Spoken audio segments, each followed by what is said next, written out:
How are you? Doing good. How you doing, Katie? I'm doing really good. Well, listen, congratulations on the release of the album. I know that you have been working very hard on this for the last 2 years. How's it feel to have it out? It's amazing. It's kind of surreal to have it be done. You spend, yeah, like you said, so much time working on the album and all it's different now than it was when you first started putting records out. There's so much like kind of preloading that happens now. The little videos you make for each song and releasing tracks along the way before the album comes out. So then once it does come out, it's kind of like, it feels pretty final, where it used to be, you put the album out, there's a lot of stuff behind it, that happens. But now with obviously streaming, once you put the album out, it's really out and everyone can access every song, and it feels pretty great. I'm really happy to have it out there. That's awesome. There's several features on here. The first one I want to talk about is the one with Miranda. I was watching a clip the other day of you talking about how you have known her for such a long time. And I'm curious, do you remember the first time you met Miranda or when you really started to become great friends? I was telling her and Randy Rogers, I found a picture of Miranda, myself, and Randy Rogers back in 2000. Oh gosh, maybe six. We were on tour together, and we were it's so much fun, and it reminds me a lot of the tour I'm on now, Zach Top. Like, just what it's like to be that young and just having that much fun, and your kind of whole career ahead of you. And so I just known her for so long, and she's still the same person she was back then. I mean, she's still so fun to be around, and just says whatever's on her mind. And I've always wanted to have a pure kind of duet. We never had one before. We had my bluegrass record a few years back, I guess about 10 years ago, we had a song with Jamie Johnson. We had a kind of a three-way song. We've never had just the two of us. So this track, Never You, with her, just so fun to have her on that song. And she's just one of the greatest singers. And she'd hate for me to say this, but she's a future Hall of Fame member. That makes you sound old, but she's going to be in the Country Music Hall of Fame. She's just all time. She's so great, and so happy to have her on that track. Yeah, and that's such a fun song too, because when I first saw the title, I was like, oh, this is going to be like a Dierks breakup song or something. But I love that it's got this beautiful love song sentiment to it. Yeah, it does feel like kind of Never You feels kind of negative as a title. That's a good Ross compliment song right there. But yeah, it turns out it's a love song. So she's perfect for it. I'm so thankful she did it. Really am. Of course. And then the title track with John Anderson and Riley Green on Broken Branches. One of the things I noticed when I was watching that music video is that Riley is clean shaven during it. And I was like, oh, was this filmed right after Mustache Gate where he shaved everything off? I noticed he grew it right back out again too. He shaved it off. He was gone for a week. And the week he was gone, he's in my video. So yeah, it was very Mustache Gate when Riley shaved his stash off. But Riley, when I heard that song, Broken Branches, I immediately just kind of thought of him. I thought he'd be great for it. He's a broken branch. He's kind of a different. He's a little bit different. He's been doing it his own way, and I just thought he'd be perfect for that song. So Riley's in the studio singing that song, and all of a sudden I was like, oh my gosh, who'd be great to have in the song is John Anderson, because he's like the ultimate broken branch off the family tree, which that song talks about. So I got John Anderson. I got his number through a friend.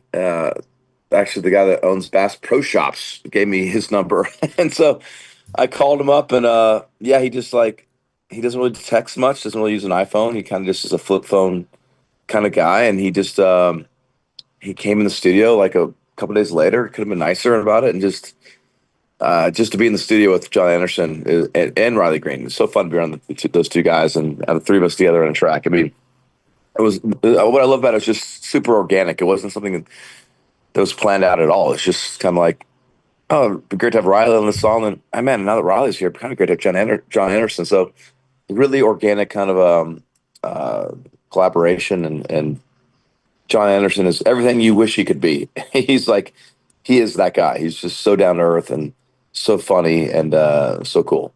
That's awesome. Talk about why you wanted to name the album after that song, because I feel like it's such a great representation of you. You always have these really fun, funny songs. Yeah.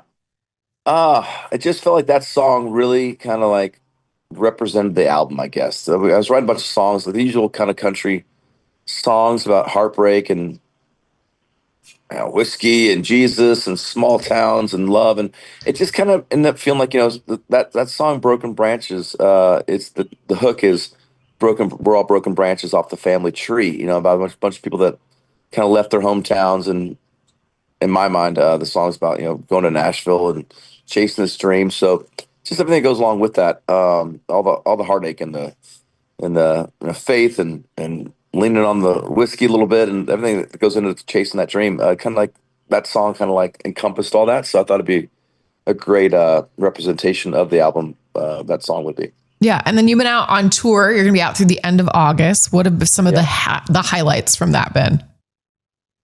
Oh gosh, I mean the crowd's been great.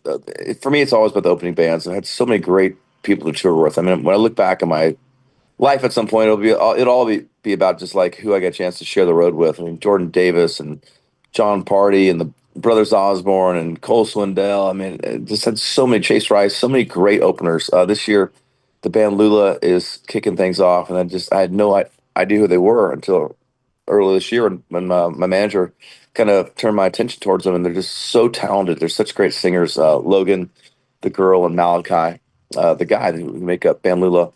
And then, of course, having Zach Top going on directly before us. Zach is like once in a lifetime kind of generational talent. Honestly, it's like he, he's just going to be the sky's the limit for this guy, and he's everything I love about a country singer. He's got to start in bluegrass music, like all the greats did, like Keith Whitley, Ricky Skaggs, Dwight Yoakam. He started off in bluegrass and great flat picker, and then now he's in country music, and he's just writing great songs and great singer, fun to be around, and just watching the crowds pour in early to be there for him has been fun. And backstage, him and his band, they're just such great people. They're so fun to be around. It's a lot of youthful energy that reminds me a lot of back in the day when Moran and Lambert and I were first starting off. And just really fun to be around. Zach is so goofy too. Yeah, very goofy, super goofy. Yeah. What have you thought about some of the like highly inappropriate signs that women are holding up during his set? Have you seen these? Yeah, I did see that. Yeah. Zach, you can be on top. I mean, they're getting pretty creative with the top thing and the mustache. He's got it, man.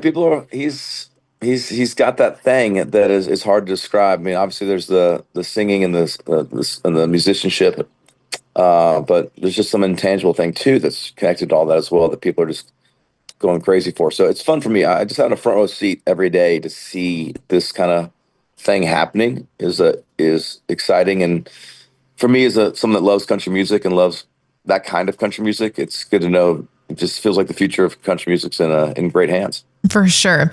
I was laughing a few months ago because there was a story that started recirculating talking about how you, before becoming a member of the Grand Ole Opry, had actually been banned for life for a short period of time. Will you tell this story? Yeah. Someone just asked me about that the other day as well. Yeah, so I used to work at TNN, the national network, which is a building directly across the driveway from where the Grand Ole Opry is. And on Fridays, you could just sign this piece of paper and let them know you're going to come over. So I'd sign this piece of paper, say, hey, I'm going to be at the Opry tonight. And you could get a pass to come in backstage and watch the show. It was great. I do it every Friday and Saturday. And then I'd go down to Lower Broadway afterwards. So it was like the perfect mix of like kind of old school country, the Opry stuff, with like Minnie Pearl and Porter Wagner and the Osborne brothers and Mike Snyder, just these kind of watching the greats do their thing, and then go to Lower Broadway and see what the kids are doing, and really just good education. And I did it every weekend, and I get they send an email out to my employer saying, hey, Dirk's a nice guy, but he can't come to the Opry like every single night. He has to be sorry, we just can't have him back there every night. So they kind of kicked me out from backstage from doing that back then. So luckily, a few years later, I got the ultimate backstage pass with my membership to the Grand Ole Opry in 2005. But yeah. So this wasn't like this wasn't a lifetime ban the way that this the way that this story made it sound like. It makes it sound like I was out there kicking out the footlights and causing problems. I was just too big of a fan, going too often. That's so funny. Well, we're over halfway through 2025, got the album out, tour's going to wrap up in August. What else are you excited about for the rest of the year? Well, yeah, the album is, the beginning of the year is pretty busy trying to put out an album and launch a tour. That's a lot. And so just to have the album out, to have the album be out there and now just be able to focus strictly a few months where I can just really focus on the tour and just the show, but even more so just like the fun of being on the road with my band and crew and Zach's people and just the daily life out on the road. There's some pickleball, there's some cold plunging, there's some beer drinking, it's just a little bit of everything. It's just kind of like a little bit of like a summer camp in some way. And so it doesn't last very long. There's like a couple weeks where I just don't have to work on anything really besides that. My kids are all at their own camps. So I'm just really excited about the rest of the summer, just having fun doing the tour. That's great. And then I'm sure that like your wife appreciates like tour wraps by the time that kids are going back to school. So you can be in like, I'm sure the kids are happy to have you home to be like in full dad mode going into the fall. We try to wrap it up. Yeah. We try to wrap it up by September because it's just a lot. There's a lot of travel hockey. There's just a lot of like, I always say when this tour ends, my hockey tour begins because my son plays hockey all over the country. So I got to be home to start a different tour. Right. I think it was the last time we were talking, you were saying that Jordan was trying to inquire about getting like a child acting agent. Has she made any progress Jordan with this? She's in Oklahoma City right now doing a theater program. She's working on a play out there. And so when she's back too, she's involved in a high school musical thing. And there's just, it's just a lot, they all have their little hopes and dreams. And I feel like I've had a chance to chase mine. So anything I can do to help them with theirs, which is mostly just driving them places. That's the biggest role I guess I have. And they all picked careers that I have I can't help out much in. Like I don't know much about musical theater. I mean, I've learned a lot in hockey. I mean, I love hockey. It's my favorite sport, but I don't know anybody in the hockey business. So my job basically is just to like kind of drive them to and from. Is Evie going into her sophomore, junior, senior year? What does she do? My oldest daughter's going to be a junior. Yeah. And she's, oh my God, that's crazy. She's been singing the national anthem for a bunch of different things, which is totally, a bizarre kind of thing that she got into.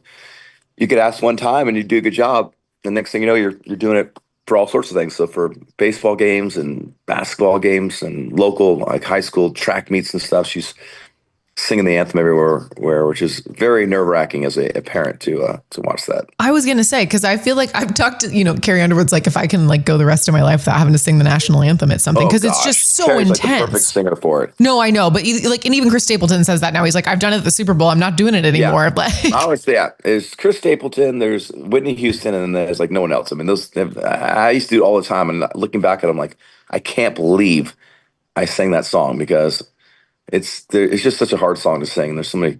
It's just well, there's so much pressure because if you mess it up, you never live it down. Carrie Underwood could sing it. She could wake up and just sing it. She's so good. I don't not me. I'm done. Anybody asks me, I'm gonna pass them on to my daughter. We're leaving that up to Evie. Dierks, thank you so much for the time today. It was great to see you. Congratulations on the album, and enjoy the rest of tour. And we'll see you back in town this fall. Okay, thank you so much for the time. I really appreciate it. Of course, always. Take care, Dierks. All right, bye, Katie. Bye. Hey, it's Katie. Thank you for watching. See more interviews, performances, and more of your favorite artists by subscribing and downloading the free Audacy app.